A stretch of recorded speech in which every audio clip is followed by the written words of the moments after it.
chat with the management of Chola Investment. And let's look at the fine print. We've got Arul Selvan, the CFO of Cholamandalam Investment and Finance Company, joining in on the show right now.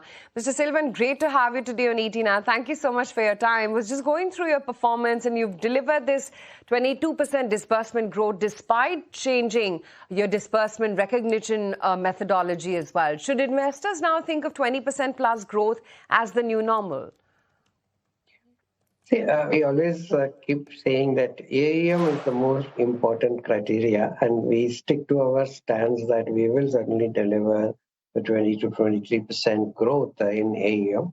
And yes, everything seems to be positive, good, and we should, look at this year being one of a good years after a stretch of a little bit of a slow performance in last year.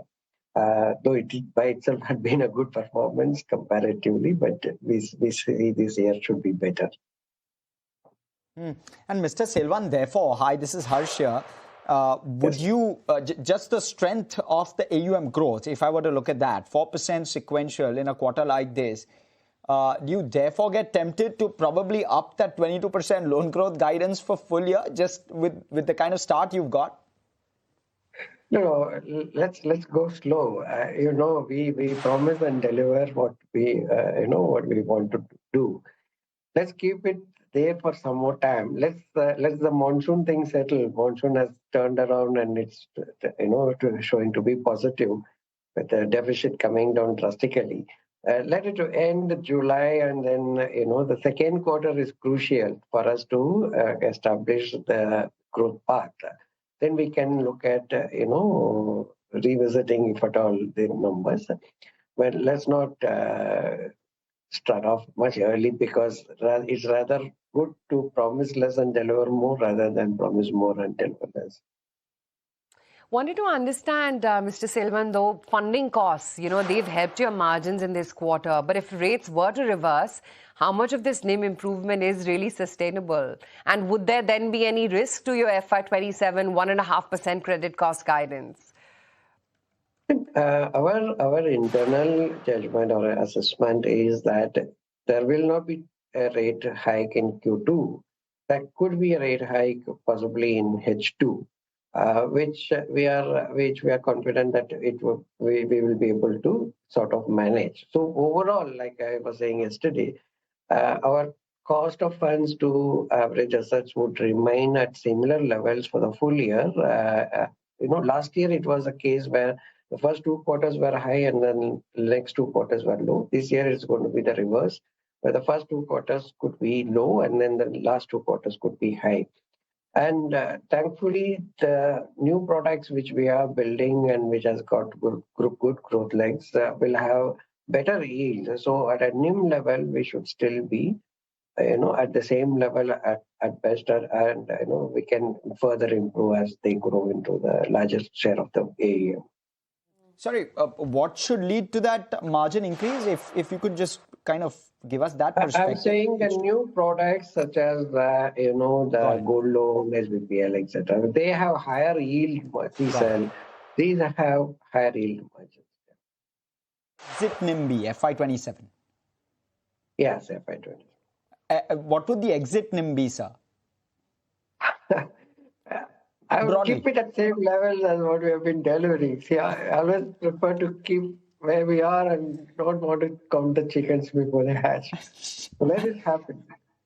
Yes, typical. See, there is still some more volatility left in the macroeconomics, so we need to be careful. See, we will have to go steady. Mr. Selvan, we are assuming that you do anticipate higher gold prices for sure, and that surely in turn is going to benefit your business. Yeah, gold prices will be beneficial because with the same amount of gold we will lend, more, and the more we lend, it gives us better interest income on that. So it is good. But volatility in gold price is not good, because then it will create certain amount of stress in the system. So we are careful. We want to be very careful about it. But right now gold is less than 1% of the portfolio. So that by itself will not be a big game changer, but it will keep growing. And as we move into the subsequent years, we will see that becoming a larger share in the NIM and the profitability. Credit costs, what's playing out overall, industry-wide? Some of the hikes that have come in petrol, diesel, how do you expect the impact to go through the industry? The price of diesel per se will not impact the credit of the customer. The customer generally passes it on. Maybe there will be 1 or 2 months of intervening delay, but otherwise it gets passed on as long as the price increase is universal. Within the country. The crucial factor would be the availability of diesel. If availability of diesel becomes an issue, then the vehicle cannot run, and then there will be no business to earn from. So that would be the one crucial factor. The other one would be the availability of material to transport. If for some reason the underlying transportable material by itself suffers, maybe let's say if in a worst case scenario like the farm produces less, then they were not able to transport, then their earnings get affected. But price increase of diesel is not a impacting item on the credit.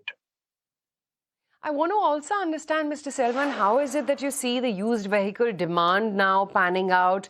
And then how is it that you also see where your home loan and LAP disbursements are going to look like going forward as we close in on the fiscal? I think this year the focus will be more on new vehicles because we are going through the cycle where the replacement cycle is coming into play. So you'll see more traction on the new vehicle, aided by the GST reduction. So people who went in for used vehicle when the GST was high and there was a shift from BS4 to BS6 happened, they moved to used vehicle. Will move back to new vehicles because right now availability of reasonably low vintage used vehicles are coming down of the BS4. So BS6 vehicles will be available in the used market, but that comparatively with the BS6 new, factoring in the GST reduction would be, the price difference would be marginal. So people would prefer new vehicles. This is the trend we are, sort of assuming, and we see that happening. You would see our first quarter also. New vehicle growth has been larger than the used vehicle growth. I think that trend will continue as we move through the year. Last off, therefore, is there a possibility of a positive bias on the pre-tax ROA guidance that you typically give? Just because asset quality looks strong at this point, credit costs shouldn't be inching up meaningfully, and margins could likely be slightly positive getting into H2. It will be better than last year full year versus current year full year. You're seeing it in the first quarter. You will see it happen in the subsequent quarters. But I don't want to give a number per se right now, but it will certainly be better than last year is our assessment. And how does the loan mix evolve, sir? Maybe a couple of years from now, of course, there are these new levers which you're using. What would the loan book mix look like? Yeah, the loan book mix will progressively, have a lower vehicle finance and a larger mortgage book, and still a smaller new segments, which is like where gold, unsecured, etc. Unsecured, we are conscious that it will be less than 10% of the overall book. Vehicle finance should be in the range of around 50% or marginally lower. Mortgage book, all put together, LAP, HL, SBPL, and SME put together should be in the range of around 40 to 45%. Okay, Mr. Selvan, on that very promising note, we'll let you go. Thanks as always for joining in. Thank you. 2.25% higher. That's where Chola Finance is currently in trade. We'll take a very quick break.